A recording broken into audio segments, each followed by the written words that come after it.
welcome to Unfiltered with Roxy. Welcome everyone to Unfiltered with Roxy. My name is Roxana Feenster and I'm the host here. And at Unfiltered with Roxy, we look at life's journey through an unfiltered lens, meaning we're not trying to sugarcoat things. We're not trying to be something we're not. We're trying to show up as our authentic selves and really dive into what our life's journey is. So we'll dive right in today because I turned 48. I finally can say that without the cringe. So 48 and what it means. I did part 1 earlier this week, and I wanted to break them up into a couple parts because what I realized is I thought I was going to do 48 life lessons at 48, but I realized I had way more than that, and I keep adding on to it. So even when I was going through and putting my list together, I realized, or when I finished and I was editing the video, I was even adding on more lessons. So I'm going to go through a chunk and see where we get to. And so hopefully we won't get to be too long, but long enough that you are still getting the lesson. So for today, I hope that you got to really have a great day. And I think the first lesson I want to dive into today is you can't pour from an empty cup. Today I was able to go hiking with my girls, and of course, whenever you're with family, it is a lot, right? Like there's different personalities, there's different goals, there's different motivations, there's different backgrounds to stories. So one of the things is it's going to be friction. Already know that. And if you're pouring into yourself, it's easier to give grace. If you give grace to yourself a lot, it's easier to give grace to other people. So make sure that you're not pouring from an empty cup. Make sure that you're doing the things that you love to do. So even though I went on a hiking trip today, like I did other things today that filled my cup. Like I worked on my garden, which is right back here. Hopefully, I'm really praying that my garden comes through. I did wildflowers, and yes, it's August 2nd, but they said they can still grow pretty big and full. So I'm going to make sure that I put some not fertilizer. They said some stuff, some Miracle-Gro stuff to help it. But yeah, you got to make sure you're doing the things that you love to do so that when you're with others, you're not burnt out, you're not upset, you're not angry, and you can therefore give that grace, give more. And even though we will snap at each other, we'll do things, you got to make sure that you're able to extend the kindness. And how can you be kind to others if you're not kind to yourself, right? How can you, because if you don't even think you're worth the kind word to yourself, how can you extend that to someone else? So we just have to remember, you can't pour from an empty cup. Okay, I have my laptop here. It's right over here. Got a lot of stuff that we got to get through, but we're not going to be able to get through all of them, a lot of them, not all. Okay, so have you ever heard the concept, these are the good old days? These are the good old days. It's like, you know, when my kids were little, I would always say to myself, like, these are the good old days, like kind of sarcastically to myself, but still knowing like my kids wouldn't always be small. So it was a lot of times I did a lot of things that I really didn't want to do because I knew they weren't going to be that small forever. So a lot of times I didn't want to go to the park. I got up and went to the park. A lot of times I complained about taking them to school and stuff. And I'm gonna tell y'all, the days that came when, you know, school was starting, like I think the first year or two, I was like, oh, I'm so glad suckers, like they got to still take their kids to school. I was like sad when I saw the line over at Overly, the high school, and I was like, oh, that used to be me waiting in the line, taking up traffic. But So yeah, these are the good old days. Whatever days you're in now are the good old days. So make the good choices. Do the things that you want to do, because like the time is going to go by fast. So yeah. Your family won't remember how much money you made, but they will remember you spending time with them. That's another lesson. And I think a lot of times we don't think about how we are a commodity. We are of value. Like, people just want to spend time with us. So we got to make sure that we're taking time to do the things, taking people maybe to the doctor. Like, I remember when I had to do my mammogram, and I was telling someone else about it, and I think it was my sister. I can't remember, but it's like we can show up for each other that way, and people will remember that. They won't remember like when, you know, I don't know, like, oh, they made 100,000. Wow, good for them. They'll remember like, oh, when I was in need, my sister took me to get a mammogram. When I was in need, my sister took me out to lunch. My friend took me out to lunch. My husband walked around the block with me. I'll never forget. And this was at the height of me. I had lost my mom, and I went through a lot to get back to normal. And I remember my husband being like, all right, well, we're going to go for a walk, and him making me go for a walk. And it would be like painful for me because there's different levels to grief. And at that point, I was always tired. My legs always hurt. And I was like, no, I don't want to do it. But just having that person that shows up for you that way, and he didn't have to. Like, people don't have to show up for us. So make sure that you're giving your family time. Not, yes, it's a great thing to provide for your family. You should always want to provide and make sure your family's not lacking, because if you don't work, you don't eat. So yes, we want to make sure with that, but also just like taking that time to call someone, text someone, send them an encouraging scripture or an encouraging video. My husband, I remember when he was going through a lot at work, he would find like these funny animal videos, and they had me laughing so hard. Like, and that's how you get through your work day sometimes. So, you know, just taking time to send those encouraging texts, do something to encourage your family members and your friends, because you don't know what they're going through.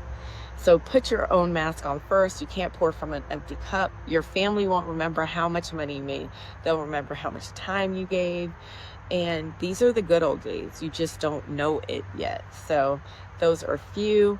Oh, here's a good one. Follow your dreams. You can't afford to live in shoulda, coulda, woulda.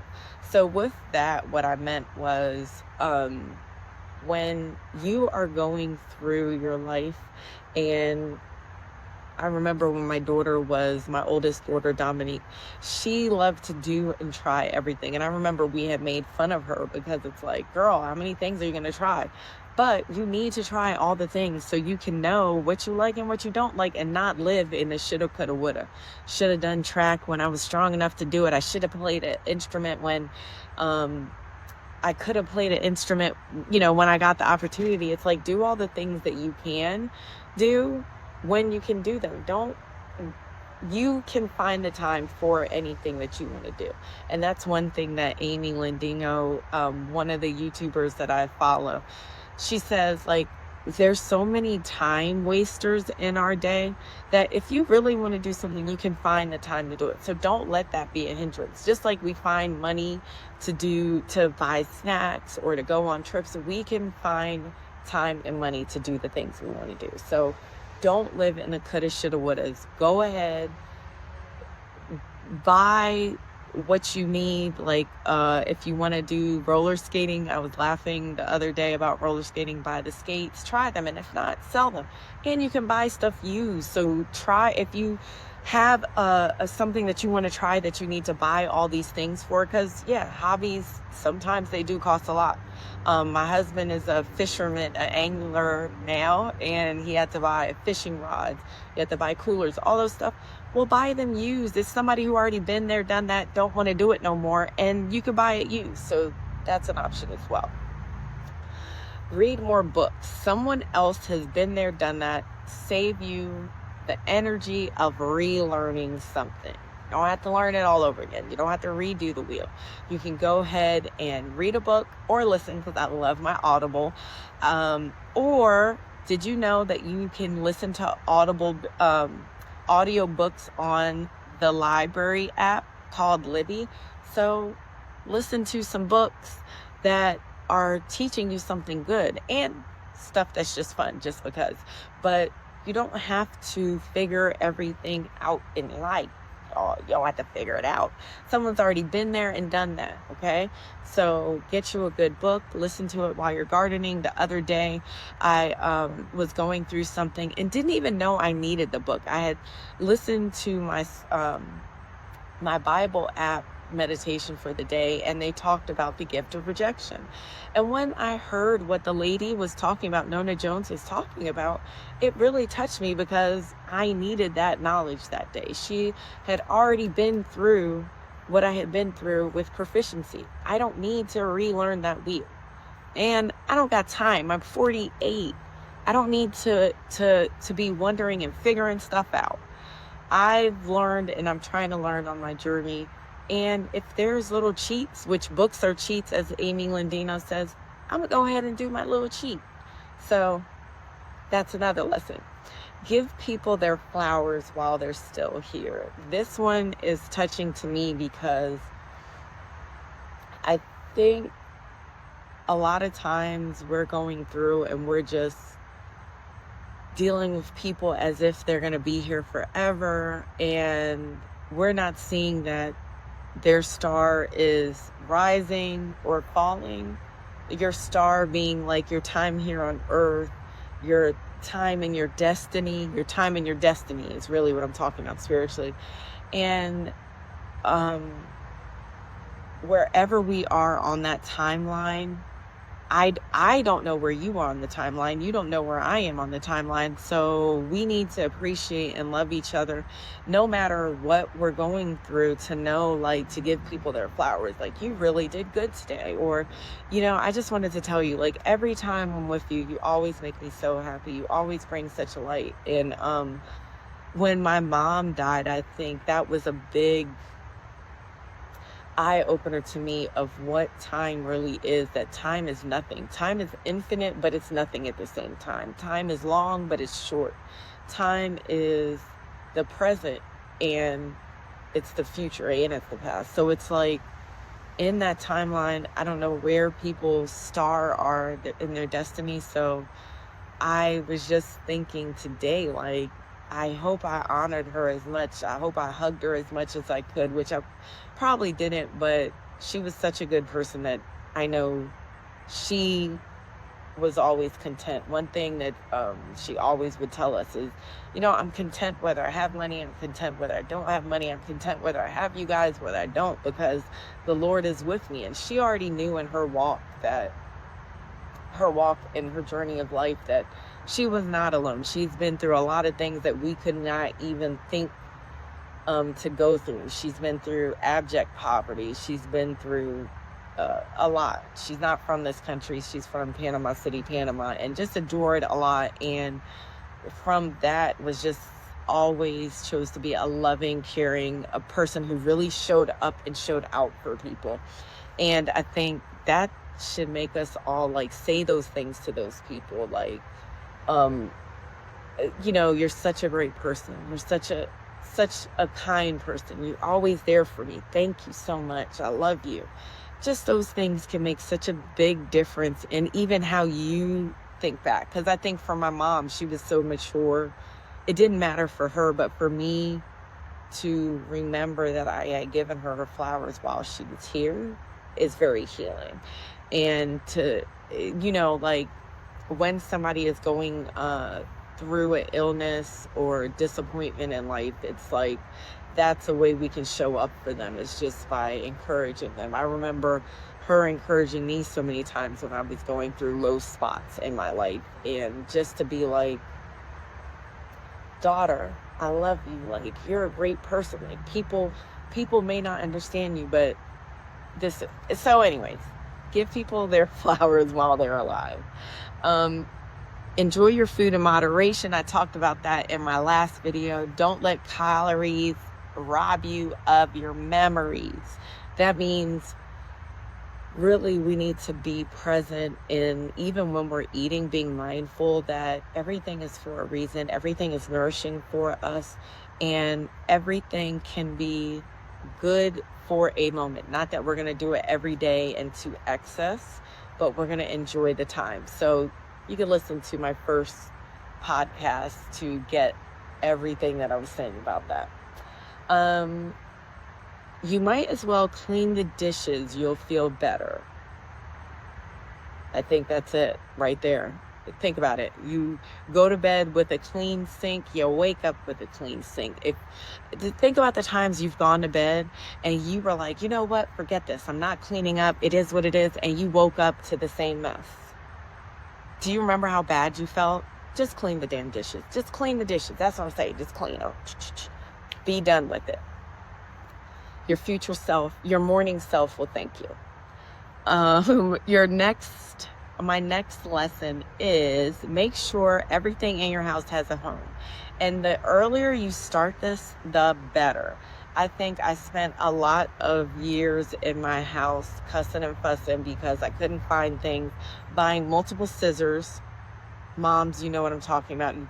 You buy scissors. The scissors don't really have a place. You're running everywhere for the scissors. Everyone in the house is using the kitchen scissors for the craft projects because that's the only scissors they can find. No, we need to make sure everything has a home. I now finally got rid of a lot of stuff in my junk drawer it was just too much. I don't know what was going on with it. And maybe I have a clip that I can show where I clean that out. It was just so much stuff for no reason.